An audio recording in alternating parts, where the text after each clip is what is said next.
Hi, this is Phil Potempa, your host for another edition of Notoriety. Each week we bring you everything you want to make sure you mark on your calendars, what's not to be missed in Northwest Indiana, Chicagoland, and beyond. And of course, this is the broadcast equivalent of all the stories and columns you'll read in editions of the Post-Tribune, Chicago Tribune Media, suburban publications near and far, everything captured at chicagotribune.com. Most of all, we want to also thank our generous underwriters and sponsors, the folks at the Indiana Arts Commission People's Bank.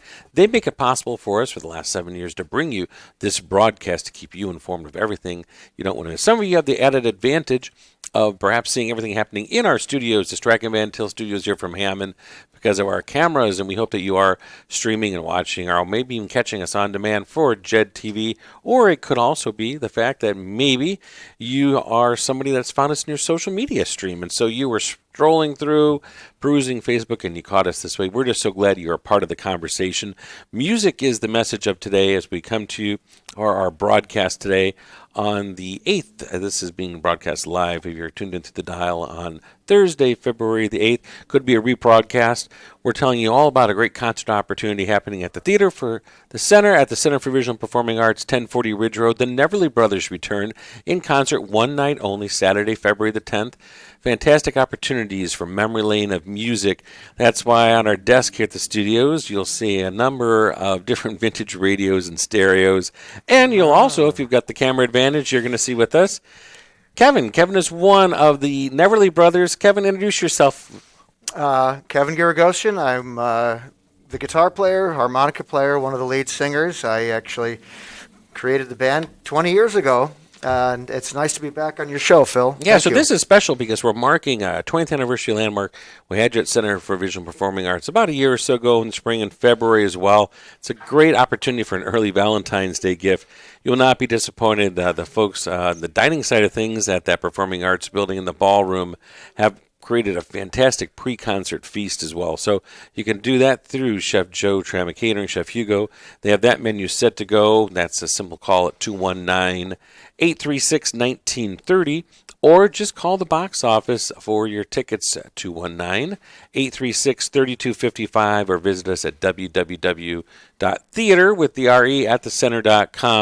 You will not be disappointed because we were just talking about this before the show. It is a musical journey that is not just, it's really full century because it's not just for the ears, also for the eyes, compliments of a screen. So give us a kind of a thumbnail tease description of what that concert experience is like.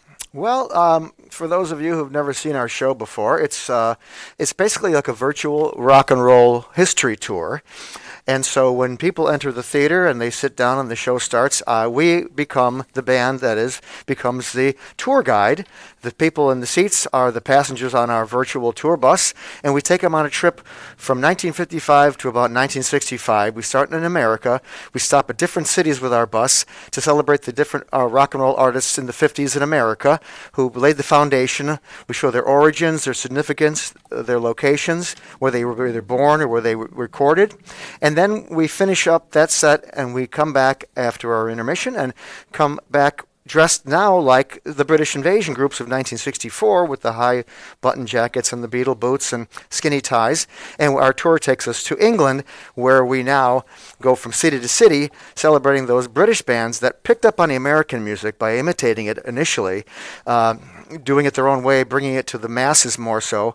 And basically, we stop in different towns and celebrate those bands that sort of rejuvenated or resurrected rock and roll, because rock sort of died around 1960, real rock and roll in America. The British bands picked it up. It was a revival, and they imitated it and did it with better recording equipment, a little more energy, extra vocals, things that were there that they added to it, and it just was the right time for it to bring rock back and in their interpretation and way. So it's a whole timeline. I tell stories in between the songs, little narrations of tidbits of history, where the bands are from, where we're going for the next city, what their significance is, and the songs that they play. Because one of the unique aspects of the show is the fact that the second set of British invasion music of 1964-65 are the songs that the bands over there imitated or renditioned. So they'll be like Twist and Shout, maybe. That's possibly in the set. That song the Beatles recorded in 1963 on their first album. Originally, that was a 1962 recording by the American rhythm and blues group, the Isley Brothers. So that's sort of like the whole gist of it. It shows people how rock started, how it died, how it was brought back to life, and by bringing it back to life, they just imitated it, those British bands at first, before writing their own music, of course. And most of our viewers and listeners are familiar that they had a marketing director at the Center for Visual and Performing Arts, the home away from home, as I put it. And I just was over there and taking a look at that theater, 400-seat theater, intimate, and you feel as though you're immersed in this music. They're putting up that screen, and I think Luke, one of the folks that's going to be helping with the tech, said there's no shortage of slide images for your show. That company is at, I think, 80 to 100 images, vintage, rare photos that will accompany each of the music sets, correct? Yes, that's part of the multimedia experience. Is not just the show and not just the narrations and the unique instrumentation of the group, the three-piece band that fills a lot of sonic space with our vocals and instruments, but also the slideshow behind us on the big screen. It really coincides with where we're going. It shows like postcards from the cities, greetings from Memphis, things like that, pictures of the artists. It really gets people into the whole mood, the vibe. It puts them back in that time, place where they can either relive it or they can sort of experience it for the first time as a younger person, to know what it was like to see that rock and roll evolve and carry on that way. And you are very particular, I know, for the branding, which is a good thing here, much like myself, for the way the show is branded. It has a very specific title. Give us the title of the show. It is from... It's called A Rock and Roll Tribute from Elvis to the Beatles, featuring the Neverly Brothers, because that is the foremost thing. If people don't know our name, they will definitely understand the concept when they see that listed, and that's what helps people understand the show, and it inspires them to buy the tickets too. And if they're not certain what it's totally about, they can always watch the video, which is on your website, on our listing, and it's on our website. And as well, we have Kevin here in studio for our interview today, coming to you on this Thursday, February the 8th. We know the title Brothers is in there, so we saw a couple images. If you were tuned into our Jet TV and our cameras, you saw float a couple pictures there. Trio, so is there really another brother involved in all this in real life, or is that just branding? No, it's true, actually. My brother is the drummer, Kegum, and he and I are the main lead vocalists. We sing those two-part harmonies like Phil and Don Everly or John and Paul of the Beatles or other groups, but so there is we're the sort of the foundation of the group, but we have a great bass player who rounds out the show, Mike Bradburn, on the upright bass fiddle. My brother is interesting because he plays the drums standing up, something he sort of developed for this show. Yeah. And he only plays with a snare drum and a bass drum and these brushes, but he makes a lot of sound and a lot of rhythm that most people and drummers are amazed at. Excellent, excellent. And if you're tuned in and you're wondering what this conversation, roundtable discussion is about, it is the return of the Neverly Brothers, one concert only. That happens on Saturday, February the 10th, Center for Visual and Performing Arts in the theater space. There are limited tickets. If you're tuned in now, it could be a rebroadcast.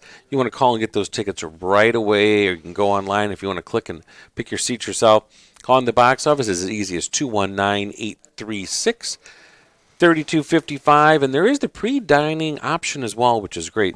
Have an opportunity to go right underneath those glistening chandeliers of the ballroom, enjoy a multi-course feast prepared by Chef Joe Trama and his team, and then you just sort of amble your way across the lobby, maybe detoured and pick up a cocktail, take into the show with you. The show runs about 2 hours with one intermission, is that right? Yeah, roughly 2 hours long, yes. And you're going to hear, again, a musical journey that's going to take you through all of your favorites. We mentioned Elvis, we mentioned the Beatles, all of the ones that you certainly know and love, such as the ones that were the music we thought of on our radios and our car dials as we be driving in our youth, and music that is iconic and continues today. I think I've asked you this question before, but I don't remember the answer, so I'm going to ask it again. In the 20 years you've been doing your performances, was there ever a concert segment that you did or used to do, and now, you transition, you phase out, and you thought, you know what, there wasn't as much response from the audience with these particular, few singers, and so we just sort of don't do those anymore, or we just didn't get the response when we did this particular singer, or maybe you just didn't feel like you captured it enough to do it justice, so we're not going to include them as a part of the show? Who's somebody that has been edited out over the decades? Well, I don't like to say edited out because they're all such great artists from that era. Our first set is the 1950s pioneering rock and roll artists. So they're, the Jerry Lee Lewis and Chuck Berry and Everly Brothers. But so it's hard to answer that question honestly because I would say that it's more of just particular songs maybe that we've edited out that just didn't work as well. Maybe our voices didn't blend as well, or we just couldn't get the rhythm right. It wasn't swinging right. But for the most part, almost all the artists we tried, we enjoyed and we did fairly well. It's just a matter of honing which songs seem to work the best and which are sort of like the ones that people want to hear. We do mix in some surprise songs, a number of them that aren't just the ones that everybody's heard all the time that people love as well. But they want to hear some of those hits, and they want to hear some of the harder to find or lesser known or lesser played songs that are great as well. Kevin answered like a true politician without answering it. I know there's got to be at least one that you thought, we did a Chubby Checker and the Twist. We just don't do that one anymore. There's got to be at least one, or your voices have maybe changed over the last 2 decades, and you think, it doesn't lend itself as much to hit a Frankie Valli high note. Come on, there's got to be somebody in there that. Yeah, well, when I hit puberty 2 years ago, that could be that could be a game changer. That was a game changer, but I would say maybe. We used to do some Roy Orbison songs, and we just feel like it wasn't so much the voice or the way we sounded, but it didn't quite fit in exactly with the concept of what we were doing. Because when we did the British Invasion songs, and when we do them, they're all songs that originally were recorded by American artists. So that song, Pretty Woman, it was inspirational to some of the bands in England because of the drum beats that they put in that song. Like the story behind it is that the Rolling Stones, when they recorded Satisfaction, that bam, bam, bam, bam, they got it from Roy Orbison. That's where they heard that sound a year earlier. But in general, no, it's hard to say that there's any particular artist, but or song, I should say. Sure. But with Orbison, we kind of phased him out because it wasn't really the one that somebody was imitating in the next decade with the British Invasion groups. Tony, we're going to pull the recording from a year ago and see. I'm sure I asked that question and whether I got. Maybe I didn't get an answer last time, so I'm glad I got the answer this time, and now I can sleep. I can sleep at night again. One of the biggest compliments I would think you would get, and this is probably will resonate with our listeners or viewers out there. Do you get people that will come to you in the lobby afterwards, or if you're doing a meet and greet, and they'll say, "Oh, the minute you played fill in the blank song, that took me back to I can remember the summers of my junior year in high school," or I can remember that was the big song when my older brother got married and they played. Do you get those immediate connections with fans that will say thank you for that? I do. That's one of the comments that we get often, that the people really brought them back to their youth.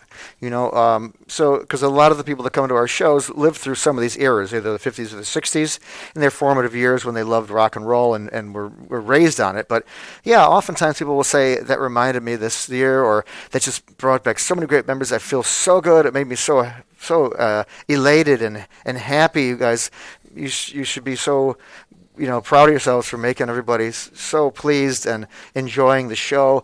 And then the other end of the spectrum is people that are younger come up and say they like it and they didn't realize the history behind some of the songs. So it's a kind of a double-edged thing where those that live through it appreciate it and do it does trigger the memory, and those who are younger learn something from the historical footnotes that are between each of the songs. And really, the Neverly Brothers, they're a marquee name that's known as headliners throughout Chicagoland, and you have a very busy schedule.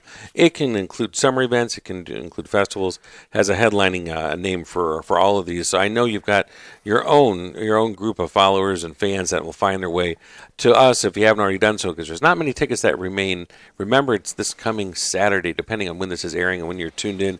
February the 10th. You want to make sure you get your tickets on Saturday for the Neverly Brothers in concert. It, again, will be a 2-hour journey. You'll not be disappointed to jump on that bus, that memory bus as we kind of call it, and revisit all these great artists that will travel through the decades. Decades that span from what to what again, Kevin? It goes from about 1955 to 1965. All right. So first half, the American pioneers of rock and roll. second half, the early days of the British invasion, those years when it was all the fun, happy, mop-top kind of songs, typically. Just one more tough Larry King, Joan Rivers kind of question. Oh, boy. Not really that tough, but we're going to toss it out there anywhere. When you're playing venues that might be more free-form, it could be at a festival, it could be a park space, it could be someplace where, again, it's an outdoor audience. That's what I'm thinking in my mind. And the audience's chanter, they say, we want you to play. I know this because as an artist, you can't just say, well, we just have the music for this. And sometimes it's not easy to be impromptu. Once in a while, are you able to do the request, or do you have to say, you know what, can't do the Doobie Brothers, but we've got some Righteous Brothers. Let's hit it, and you kind of fill in the blank that way. Did it ever happen? Well, it's tough to do that when you're in a show when you've got slides behind you, so it's pretty formatted.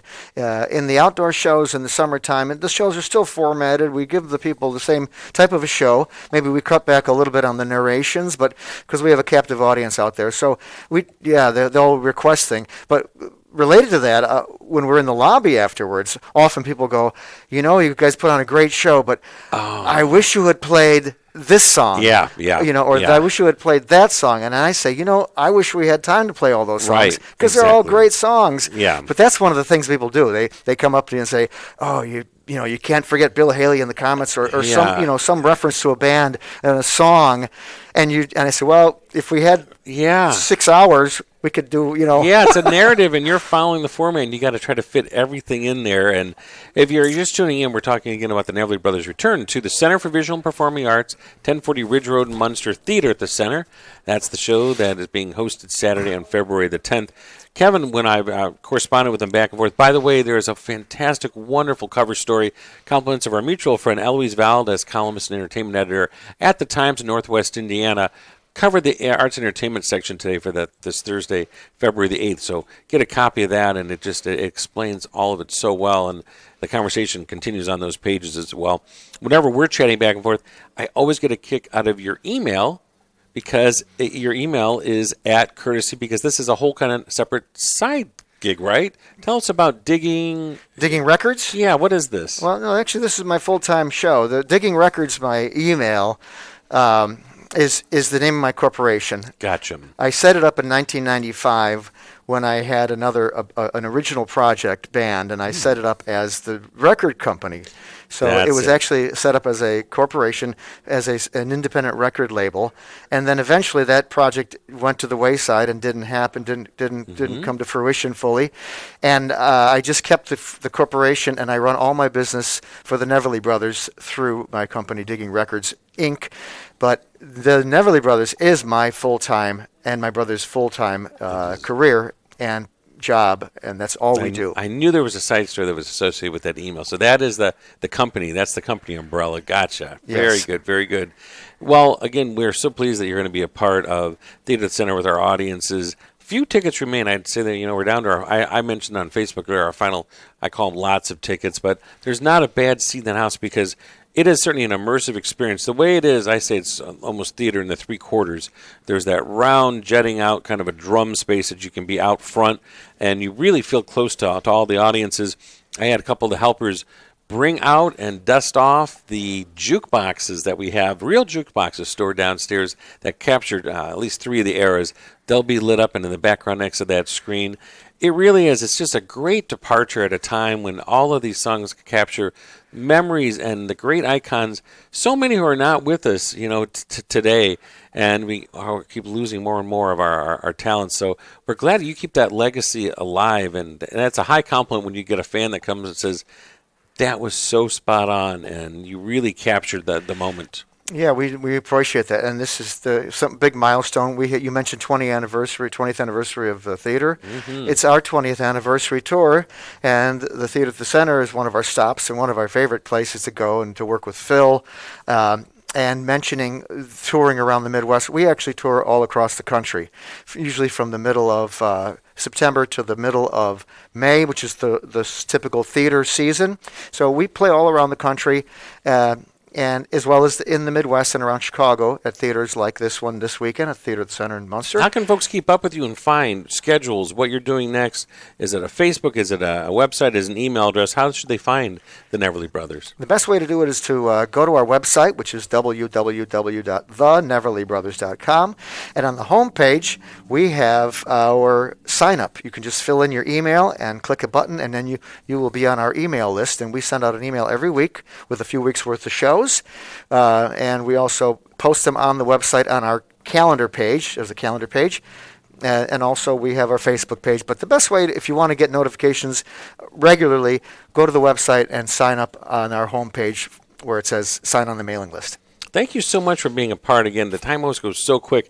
Again, if you're tuned in and you have the advantage of our cameras, you saw that our props this week are just an array of vintage radios and stereos. And I love the one in front of Kevin because it has the old-fashioned, we used to call them rabbit ears. There's only one antenna on this one. But even clock radios, there's something to be said about having a clock radio on the nightstand, because I think we reach for phones too much and it disrupts probably our sleep looking at it. And you see some other news breaks and news flashing on there that you should just put the phone down and rely on an old-fashioned clock radio to do that job. I still got an old boom box at home with cassette tapes once in a while. Exactly. I'm telling you, it's amazing. Everything we carry in the palm of our hand for our music and our needs used to be all the vintage hardware you see in front of you. Well, thank you so much, Kevin, for being a part of it. February the 10th, the Neverly Brothers return to Center for Visual and Performing Arts.